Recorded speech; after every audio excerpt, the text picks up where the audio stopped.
पुण्यातील मंगेशकर रुग्णालयातल्या गर्भवती महिलेच्या मृत्यू प्रकरणामध्ये आज चौकशी अहवाल सरकारकडे सादर होण्याची शक्यता आहे। रुग्णालय प्रशासनावर यावरून कारवाई होणार का याकडे लक्ष असेल। जो चौकशी समितीचा अहवाल आहे तो आता आज सुपूर्द केला जाईल आणि त्यानुसार रुग्णालयावर त्याच्या प्रशासनावर कुठली कारवाई होते का हे पाहणं महत्त्वाचं आहे। पुण्यात गर्भवती महिलेचा झालेला मृत्यू हे प्रकरण प्रचंड गदारोळ माजवणारं ठरलं। अनेक आंदोलनं याबाबत झाली आणि आता अखेर त्यातला अहवाल आज सादर होणार आहे।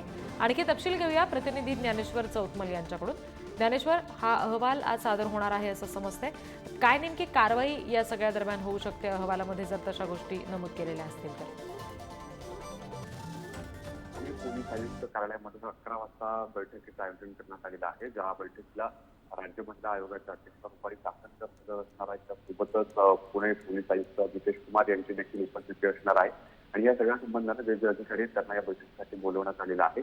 याच बैठकीमध्ये गर्भवती महिला मृत्यू प्रकरणातला जो मंगेशकर रुग्णालयाच्या संबंधातला जो अहवाल आहे तो आज सादर केला जाणार आहे आणि सगळ्यांचं लक्ष या अहवालाकडे लागलं, या बैठकीकडे लागलेलं आहे। या बैठकीत नेमकं काय घडतंय, जो अहवाल येणार आहे या अहवालात नेमकं काय म्हटलं जातं आणि काय नेमकी कारवाई केली जाते हे पाहणं महत्त्वाचं असणार आहे। साधारणपणे 11 वाजता ही बैठक सुरू होईल आणि 12च्या दरम्यान राज्य महिला आयोगाची पत्रकार परिषद आहे। या पत्रकार परिषदेत याबाबतची माहिती दिली जाईल। जी, धन्यवाद ज्ञानेश्वर दिलेल्या माहितीसाठी।